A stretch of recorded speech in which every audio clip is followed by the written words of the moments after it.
32 policiais militares são presos no interior de São Paulo acusados de corrupção. Os PMs são suspeitos de cobrar para não combater o tráfico de drogas e de repassar informações sigilosas sobre investigações. E a Polícia Civil divulgou agora à noite o retrato falado de um homem suspeito de envolvimento na morte da policial militar Juliane dos Santos. O desabamento de ponte em Gênova, na Itália, deixou pelo menos 26 mortos, dezenas de feridos e 400 pessoas desabrigadas. Começou hoje em São Paulo a maior feira de aviação da América Latina. Entre as novidades milionárias, a opção mais em conta é locar apenas os assentos dos aviões. A gente já te explica como isso funciona. E você acompanha essas e outras notícias logo após o intervalo. No Todo Seu de hoje, descubra como a tecnologia assistiva auxilia os deficientes visuais. O que o aparelho faz? Ele fotografa um texto, escaneia e fala para você o texto instantaneamente. No jantar, tem o sabor inconfundível da gastronomia italiana. Para completar, vamos apreciar um blues de primeira categoria com Earl Thomas e Igor Prado.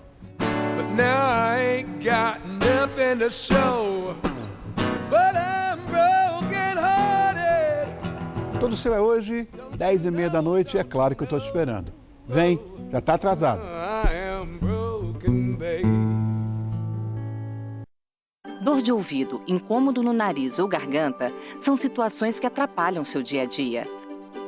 Aqui no Hospital Paulista, você conta com estrutura completa para tratar as dores mais comuns até as cirurgias complexas em otorrinolaringologia. Especialista em todas as consultas, pronto-socorro 24 horas, centro cirúrgico e UTI modernos, além de atendimento humanizado. Hospital Paulista, especialista em ouvido, nariz e garganta. Dr. Brasnico Neto, diretor técnico médico, CRM/SP 70149. Tem gente que fala na Folha que ele comandou um grande esquema de corrupção no país, que ele é o maior bandido da República e que um condenado não pode concorrer à eleição. Também tem gente que fala na Folha que ele foi de longe o melhor presidente do Brasil, que ele é inocente e que a eleição sem ele é fraude. Você lê todo tipo de opinião na Folha, mas nas reportagens só publicamos aquilo que aconteceu. Folha, aberta opiniões, fechada com os fatos.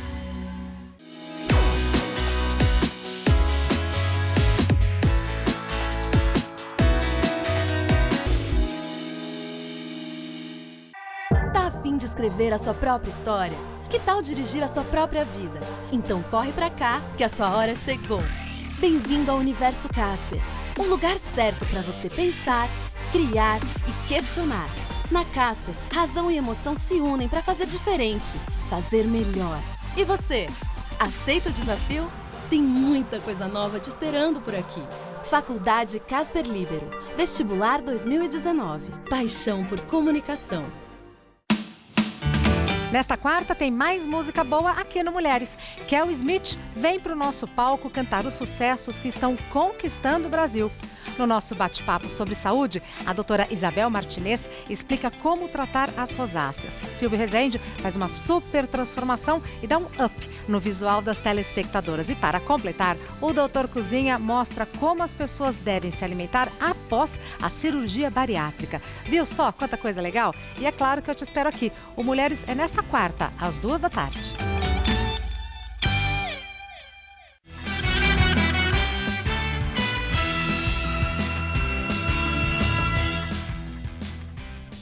Olá, boa noite. Boa noite. Terminou no mês passado o prazo dado pela Prefeitura para enterrar os fios da região central da cidade. Mas, por enquanto, só cerca de 10% das obras foram concluídas. E, enquanto isso, os moradores da periferia sofrem com os constantes furtos de fios da rede elétrica. A equipe da operadora conserta mais um cabo que amanheceu rompido no fim de semana. Os ladrões de fios geralmente agem de madrugada. É uma coisa assim tão rápida que eles fazem que quando você piscou o olho já cortaram, já pegaram e já foram embora. No quarteirão de baixo encontramos uma nova equipe de outra operadora também repondo cabos furtados. Praticamente toda semana quase. E quando liga para a polícia vem depois de 2 horas é que eles aparecem para poder ver. Mas não resolve nada, né? Há um ano, o então prefeito João Dória anunciou um programa para enterrar 52 quilômetros de fios em 7 bairros. Consolação, Bela Vista, República, Santa Cecília, Jardim Paulista, Bom Retiro e Brás. O acordo com a Eletropaulo e as empresas de telecomunicações que usam os postes não teria custos para a prefeitura e poderia melhorar a qualidade do serviço. De lá para cá, o prefeito renunciou, o vice assumiu, mudou o nome do programa, o prazo terminou e o trabalho não. Das 117 ruas prometidas para julho, só 14 tiveram os fios enterrados até agora. A José Paulino, aqui no Bom Retiro, é uma delas. Outras 18 estão em obras. A prefeitura diz que a culpa pelo atraso é das operadoras de telefonia e de internet, que só agora, em agosto, apresentaram um novo cronograma porque não conseguiram cumprir o prazo. A prefeitura só não disse qual a nova data acertada. Na Vila Olímpia, a promessa agora é de enterrar os fios de 13 ruas até outubro. Já no entorno do mercado municipal, a previsão era construir as galerias subterrâneas em 40 vias até 2019. Agora ficou para 2020. Até lá, se tudo der certo, serão 3.000 postes a menos nas calçadas. Mas como a cidade tem perto de 800.000 postes, no ritmo atual, iria demorar quase 800 anos para terminar de enterrar a fiação. A rede elétrica na capital tem mais de 24.000 quilômetros de fios. Apenas 8%, menos de 2.000 quilômetros, são enterrados. Tentamos gravar entrevista com a Associação Brasileira das Prestadoras de Serviço em Telecomunicações, mas o presidente da entidade, João Moura, só respondeu por telefone. Ele disse que o cronograma original das obras proposto pela Prefeitura era julho e que nesse momento ainda não havia um estudo completo, que ao longo do processo o projeto se mostrou mais complexo e que por isso não foi possível cumprir o prazo. Sobre o furto de fios, a Secretaria de Segurança Pública afirmou que as polícias civil e militar estão atentas ao combate da criminalidade na região do Jardim Tietê, que o DEIC faz operações nos locais de maior incidência de furtos de fios e comércios de sucata e materiais recicláveis para combater a receptação. 32 policiais militares de Campinas, no interior de São Paulo, foram presos por suspeita de fazer parte de um esquema de tráfico de drogas, lavagem de dinheiro e corrupção. Essa operação foi feita pelo Ministério Público e pela Corregedoria da PM. Todos os 32 policiais militares, entre soldados, cabos e sargentos que tiveram o pedido de prisão autorizado pela Justiça hoje, já foram presos em Campinas, no interior do estado. Para evitar vazamento de informações, policiais militares da tropa de choque aqui da capital foram para Campinas para efetuar as prisões. 31 desses PMs suspeitos atuavam em uma única companhia do 47º Batalhão da cidade e será preciso fazer um remanejamento para suprir as vagas. Eles vão ficar no Presídio Militar Romão Gomes, aqui em São Paulo.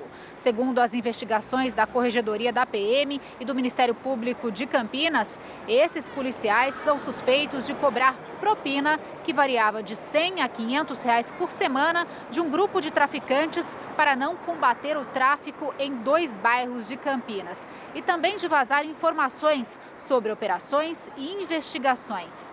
6 suspeitos de tráfico de drogas, que não eram policiais militares, foram presos hoje e 2 continuam foragidos.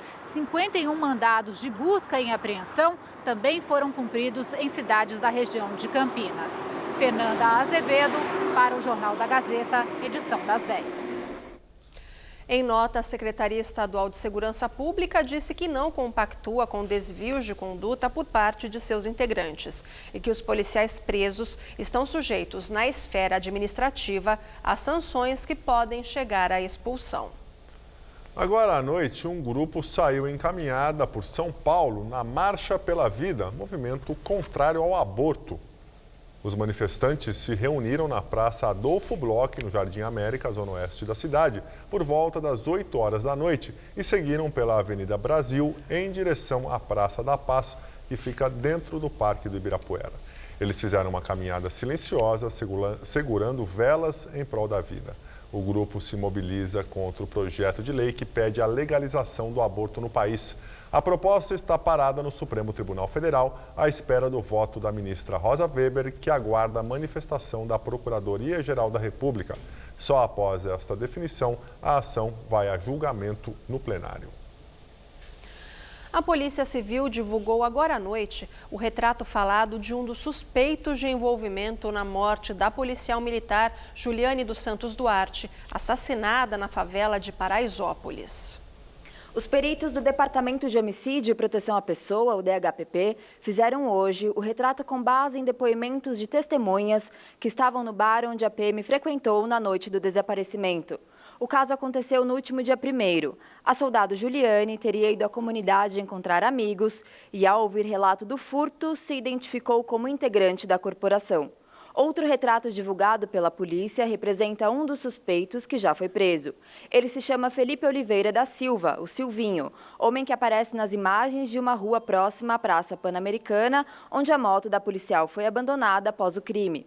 4 testemunhas disseram que Silvinho é um dos sequestradores de Juliane. Ele diz que só aceitou abandonar a motocicleta fora da favela, mas não participou da morte da PM, que levou um tiro na cabeça e teve o corpo encontrado no porta-malas de um carro próximo de Paraisópolis.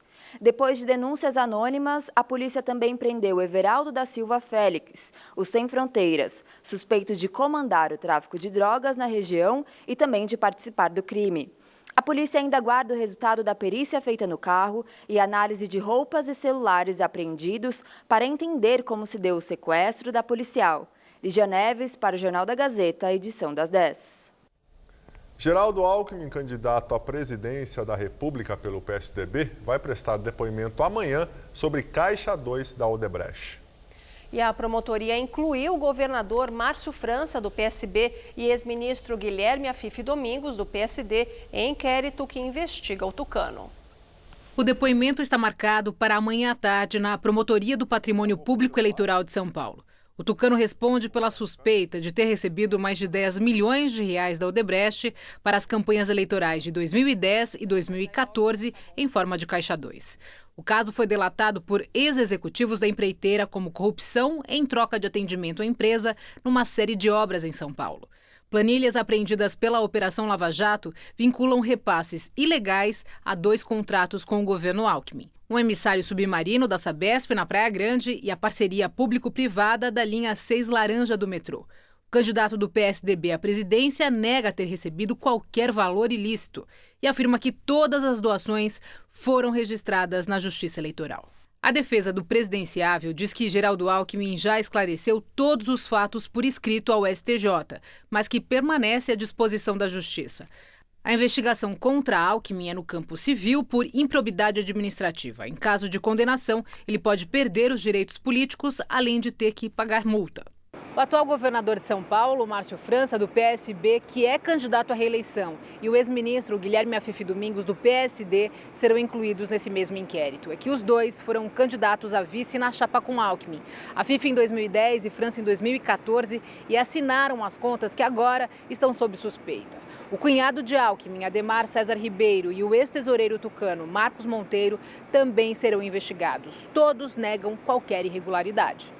Ontem, o Tribunal Regional Eleitoral decidiu que a investigação deve ser feita pelo promotor da primeira zona eleitoral, Luiz Henrique Dalpós, que havia mandado o caso de volta à segunda instância. Esta é a 6ª vez que o inquérito muda de mãos desde abril.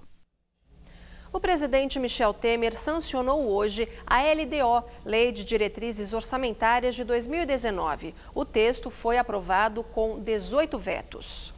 Um dos trechos vetados antes, começar de novo. Um dos trechos vetados previa reajuste do orçamento do Ministério da Educação conforme a inflação. Aprovada em julho pelo Congresso, a LDO serve de base para o governo elaborar o orçamento da União do ano que vem. A segunda turma do Supremo Tribunal Federal decidiu hoje retirar do juiz Sérgio Moro novos trechos de depoimentos da Odebrecht sobre Lula e o ex-ministro Guido Mantega. Por 3-1, os ministros transferiram conteúdo para a Justiça Federal do Distrito Federal. No entendimento dos magistrados, não há conexão entre esses depoimentos e os fatos apurados na Petrobras e na Operação Lava Jato.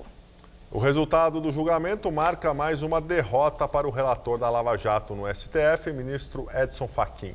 Esta é a segunda vez que os ministros da segunda turma tiram de Moro trechos da delação da Odebrecht. A decisão, porém, não retira nenhum processo do juiz Sérgio Moro e nem impede que ele peça compartilhamento dessas informações remetidas a Brasília. E agora vamos ao comentário de política com José Neumani Pinto. O trio Deixa que eu solto da segunda turma do Supremo Tribunal Federal, Gilmar Mendes, Ricardo Lewandowski, Dias Toffoli, acaba de mandar de novo de volta para a Justiça Federal trechos de depoimentos premiados de executivos da Odebrecht sob o argumento de que não tinha nada a ver com a Petrobras, então não tem nada a ver com o Petrolão.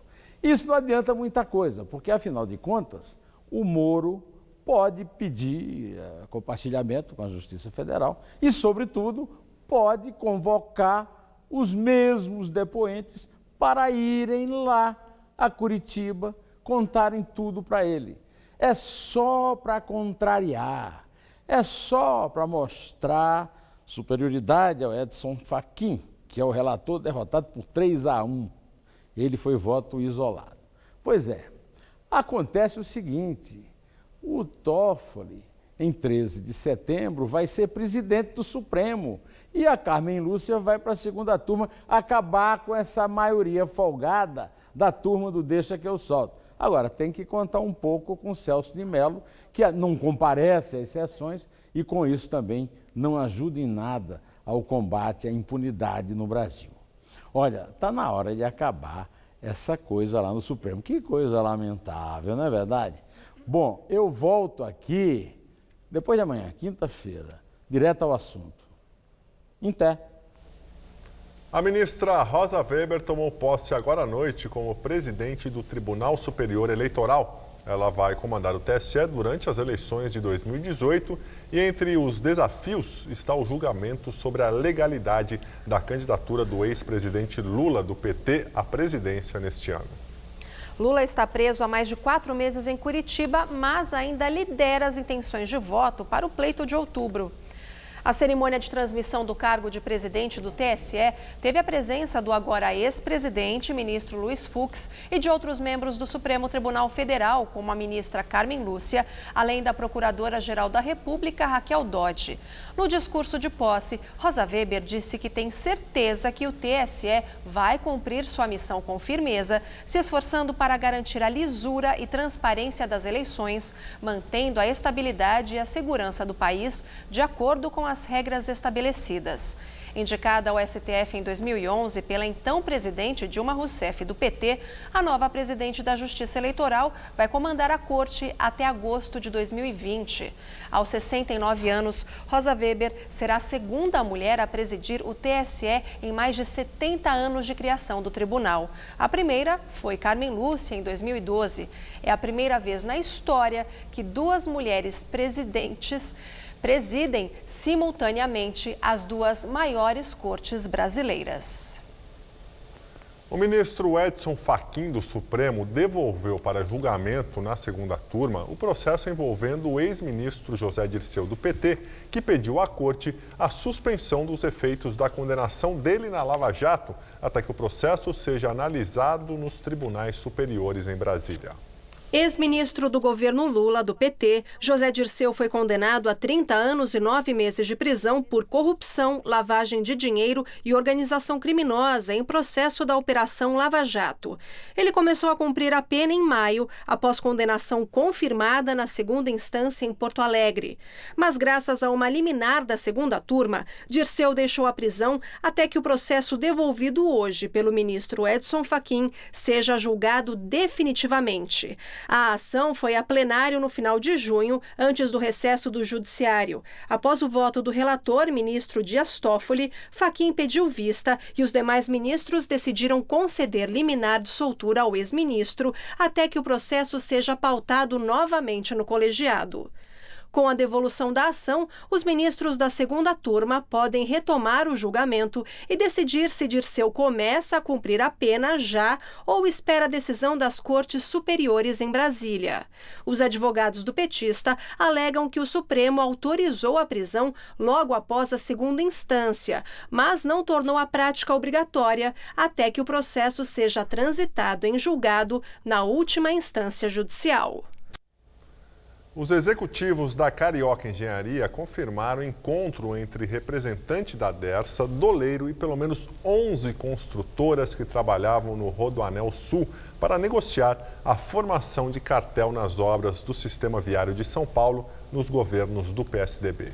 Segundo os depoimentos de 2 executivos que fazem parte do acordo de leniência da Carioca Engenharia com a Lava Jato, o encontro aconteceu em 2008 no Hotel Meliá, no Jardim Europa. O jornal O Estado de São Paulo teve acesso às delações.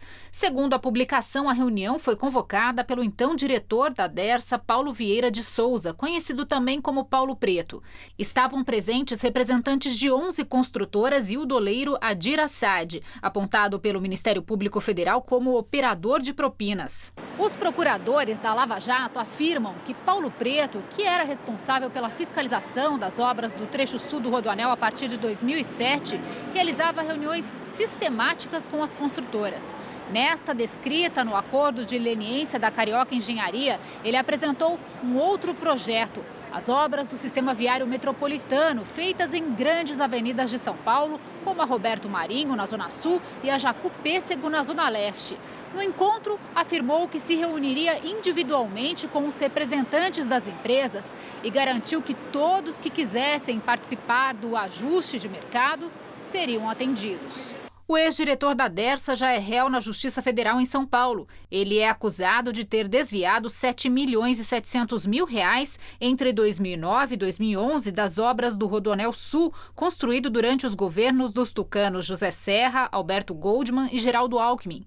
No começo deste mês, o ex-dirigente foi denunciado mais uma vez junto com outras 32 pessoas por cartel e fraude a licitações, também do Rodoanel e das obras do Sistema Viário Metropolitano.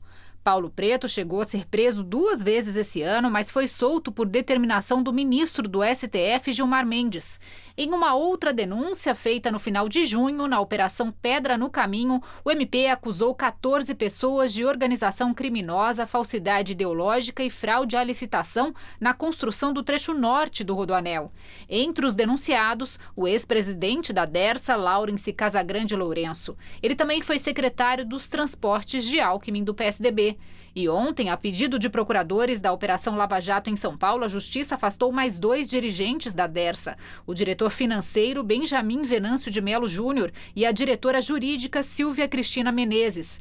A juíza Maria Isabel do Prado também determinou que 2 engenheiros fiscais da estatal paulista, Carlos Prado Andrade e Hélio Roberto Correia, deixassem as funções temporariamente. A Dersa contesta as acusações. Diz que conduz as licitações de suas obras obedecendo à legislação em vigor e com transparência. E que a empresa jamais avalizaria qualquer reunião à margem dos preceitos que regem seus processos. Os ex-dirigentes da companhia também negaram as acusações. Na Itália, pelo menos 26 pessoas morreram na queda de uma ponte em Gênova. Outras 15 estão feridas. De acordo com a Defesa Civil, o número de vítimas pode ser maior. O desabamento foi no fim da manhã, quando a estrutura passava por manutenção, com chuva forte e muita neblina na região. O tráfego de veículos era normal no momento do acidente. O vão central de 200 metros de comprimento da ponte Morandi caiu em cima de casas, carros, linhas ferroviárias e o estacionamento de uma empresa de energia. Mais de 200 bombeiros foram chamados. Todos os hospitais da região ficaram em alerta para receber feridos. 9 pessoas ainda estão em estado grave. Mais de 400 pessoas tiveram que sair de suas casas como medida de segurança por risco de um novo desmoronamento. A ponte de 100 metros de altura que atravessa a cidade portuária de Gênova foi construída na década de 60 e foi reformada há 2 anos. O paulistano teve um dia ensolarado, seco e bem mais quente que os últimos, com máxima tarde de 26 graus. Agora, na região da Avenida Paulista, faz 17 graus. Mas olha, segundo os meteorologistas, o tempo deve mudar novamente a partir de amanhã. É isso mesmo, Mariana Armentano? É isso sim, uma nova frente fria avança em alto mar, afastada do continente, mas consegue provocar mudanças significativas no tempo. Nessa quarta-feira, teremos mínimas de 13 e máxima só de 19 graus, com muita nebulosidade e até chuviscos pontuais. Na quinta, quase nada muda e a máxima cai para 18 graus. E na sexta, o sol aparece em alguns momentos, mas o predomínio ainda é de muita nebulosidade. Os termômetros ficam entre 14 e 19 graus. A Labasse, maior feira de aviação da América Latina, traz a São Paulo as novidades para o setor. Apesar de incertezas na política e na economia, a expectativa é que em 3 dias o evento movimente cerca de 280 milhões de dólares.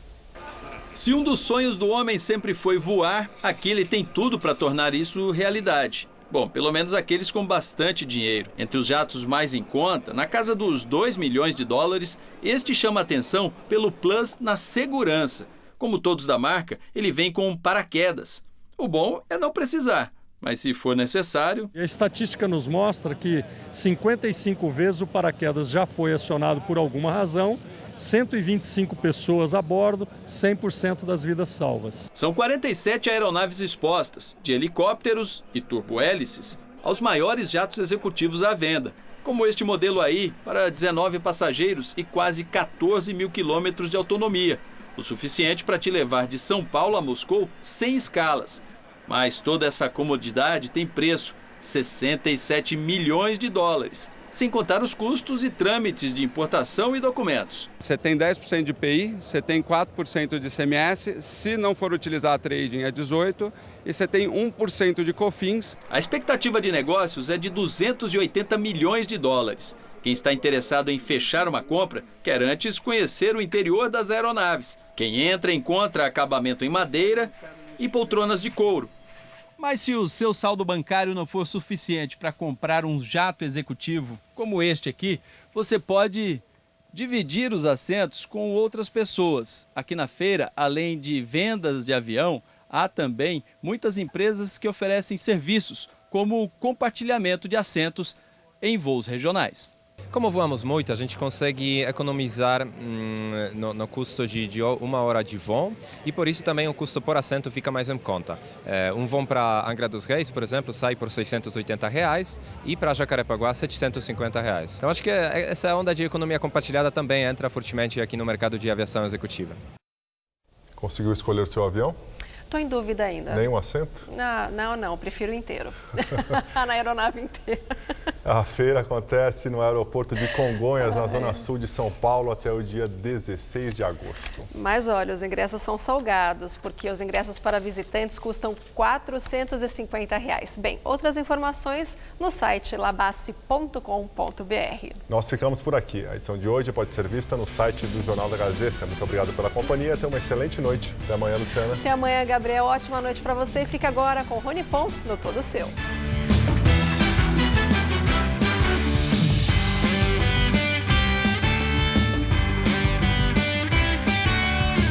Nesta quarta, 9h30 da manhã, no Revista da Cidade, o chefe Alan surpreende com mais uma de suas receitas deliciosas. Assista agora, Todo Seu.